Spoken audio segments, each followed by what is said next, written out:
Ashputtel. The wife of a rich man fell sick, and when she felt that her end drew nigh, she called her only daughter to her bedside, and said, "Always be a good girl, and I will look down from heaven and watch over you." Soon afterwards she shut her eyes and died, and was buried in the garden. And the little girl went every day to her grave and wept, and was always good and kind to all about her. And the snow fell and spread a beautiful white covering over the grave, but by the time the spring came, and the sun had melted it away again, her father had married another wife. This new wife had 2 daughters of her own, that she brought home with her. They were fair in face but foul at heart, and it was now a sorry time for the poor little girl. "What does the good-for-nothing want in the parlor?" said they.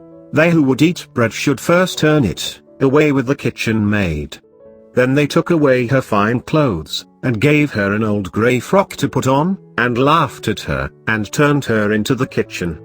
There she was forced to do hard work, to rise early before daylight, to bring the water, to make the fire, to cook and to Washington. Besides that, the sisters plagued her in all sorts of ways, and laughed at her. In the evening when she was tired, she had no bed to lie down on, but was made to lie by the hearth among the ashes, and as this, of course, made her always dusty and dirty, they called her Ashputtel.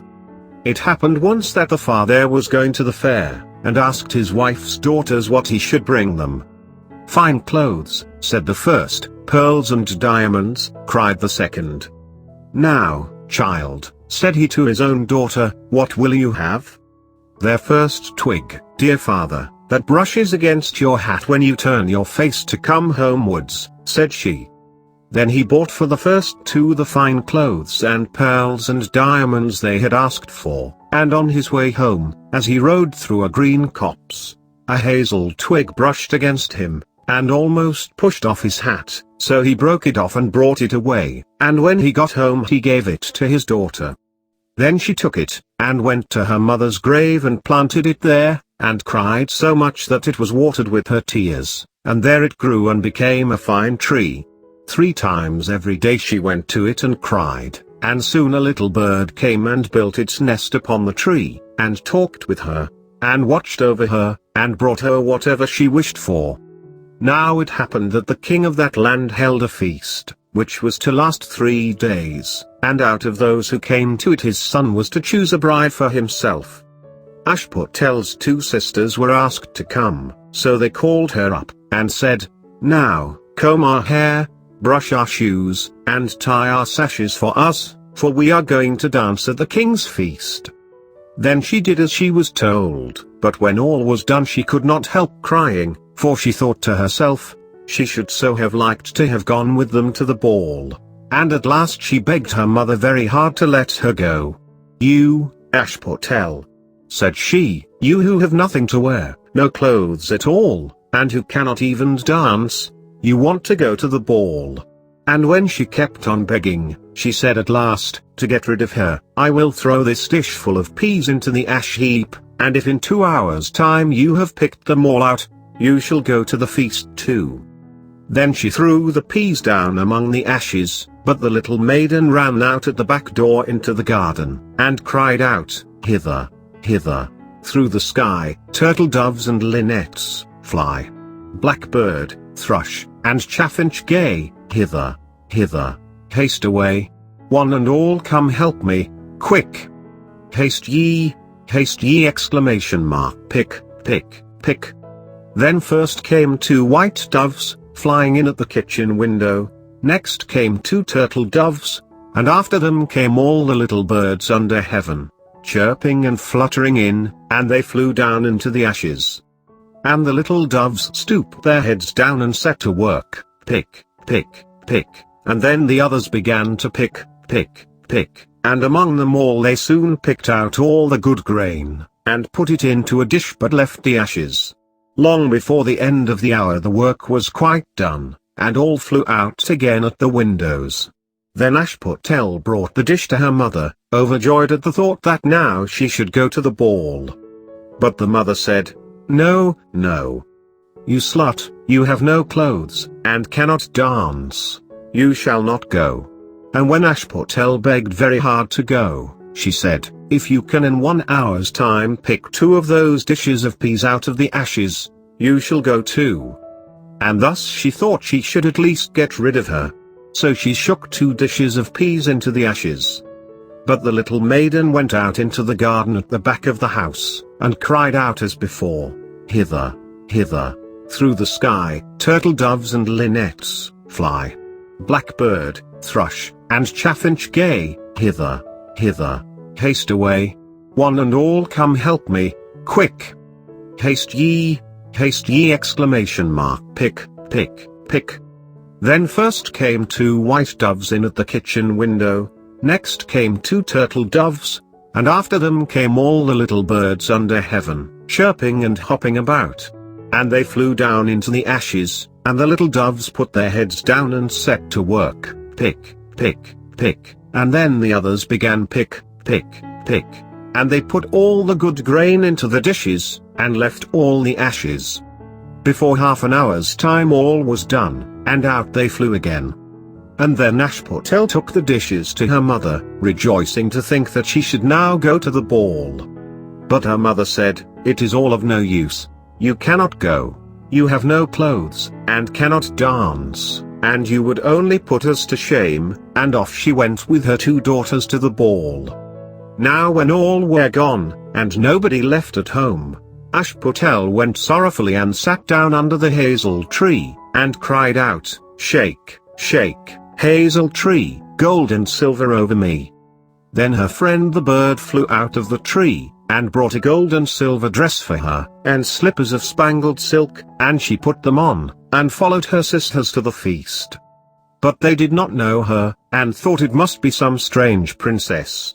She looked so fine and beautiful in her rich clothes, and they never once thought of Ashputtel, taking it for granted that she was safe at home in the dirt. The king's son soon came up to her, and took her by the hand and danced with her, and no one else, and he never left her hand. But when anyone else came to ask her to dance, he said, "This lady is dancing with me."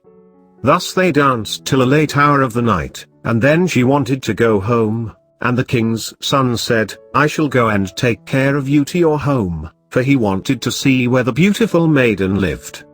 But she slipped away from him, unawares, and ran off towards home, and as the prince followed her, she jumped up into the pigeon house and shut the door. Then he waited till her father came home, and told him that the unknown maiden, who had been at the feast, had hid herself in the pigeon house. But when they had broken open the door they found no one within, and as they came back into the house, Ashputtel was lying, as she always did, in her dirty frock by the ashes, and her dim little lamp was burning in the chimney.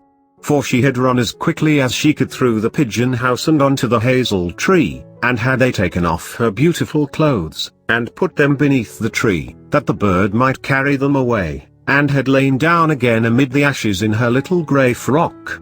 The next day when the feast was again held, and her father, mother, and sisters were gone, Ashputtel went to the hazel tree, and said, "Shake, shake, hazel tree, gold and silver over me." And the bird came and brought a still finer dress than the one she had worn the day before. And when she came in it to the ball, everyone wondered at her beauty, but the king's son, who was waiting for her, took her by the hand, and danced with her, and when anyone asked her to dance, he said as before, "This lady is dancing with me." When night came she wanted to go home, and the king's son followed her as before, that he might see into what house she went, but she sprang away from him all at once into the garden behind her father's house. In this garden stood a fine large pear tree full of ripe fruit, and Ashputtel, not knowing where to hide herself, jumped up into it without being seen. Then the king's son lost sight of her, and could not find out where she was gone, but waited till her father came home, and said to him, "That unknown lady who danced with me has slipped away, and I think she must have sprung into the pear tree." The father thought to himself, "Can it be Ashputtel?" So he had an axe brought, and they cut down the tree, but found no one upon it. And when they came back into the kitchen, there lay Ashputtel among the ashes, for she had slipped down on the other side of the tree, and carried her beautiful clothes back to the bird at the hazel tree, and then put on her little grey frock. The third day, when her father and mother and sisters were gone, she went again into the garden, and said, "Shake, shake, hazel tree, gold and silver over me." Then her kind friend the bird brought a dress still finer than the former one, and slippers which were all of gold, so that when she came to the feast no one knew what to say, for wonder at her beauty, and the king's son danced with nobody but her, and when anyone else asked her to dance, he said, "This lady is my partner, sir." When night came she wanted to go home, and the king's son would go with her, and said to himself, "I will not lose her this time." But, however, she again slipped away from him, though in such a hurry that she dropped her left golden slipper upon the stairs.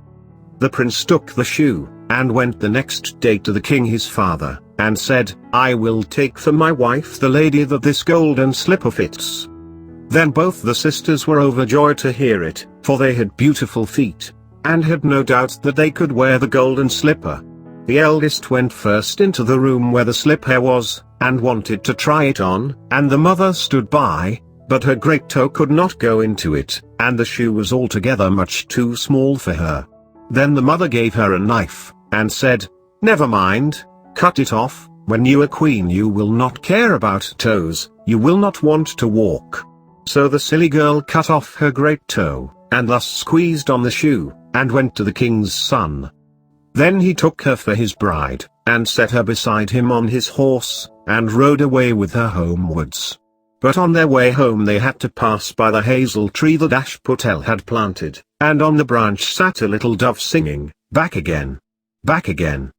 Look to the shoe. The shoe is too small, and not made for you. Prince. Prince. Look again for thy bride, for she's not the true one that sits by thy side."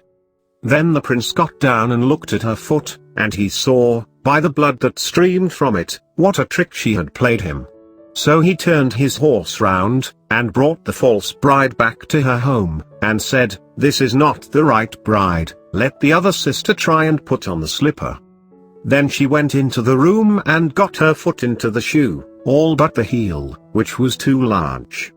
But her mother squeezed it in till the blood came, and took her to the king's son, and he set her as his bride by his side on his horse, and rode away with her. But when they came to the hazel tree the little dove sat there still, and sang, "Back again. Back again. Look to the shoe. The shoe is too small, and not made for you. Prince. Prince. Look again for thy bride, for she's not the true one that sits by thy side." Then he looked down, and saw that the blood streamed so much from the shoe, that her white stockings were quite red. So he turned his horse and brought her also back again. "This is not the true bride," said he to the father. "Have you no other daughters?" "No," said he, "there is only a little dirty Ashputtel here, the child of my first wife. I am sure she cannot be the bride." The prince told him to send her. But the mother said, "No, no, she is much too dirty, she will not dare to show herself." However, the prince would have her come, and she first washed her face and hands, and then went in and curtsied to him, and he reached her the golden slipper. Then she took her clumsy shoe off her left foot, and put on the golden slipper, and it fitted her as if it had been made for her. And when he drew near and looked at her face he knew her, and said, "This is the right bride."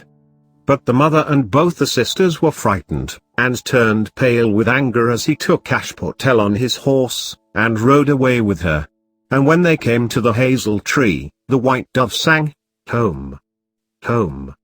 Look at the shoe. Princess. The shoe was made for you. Prince. Prince.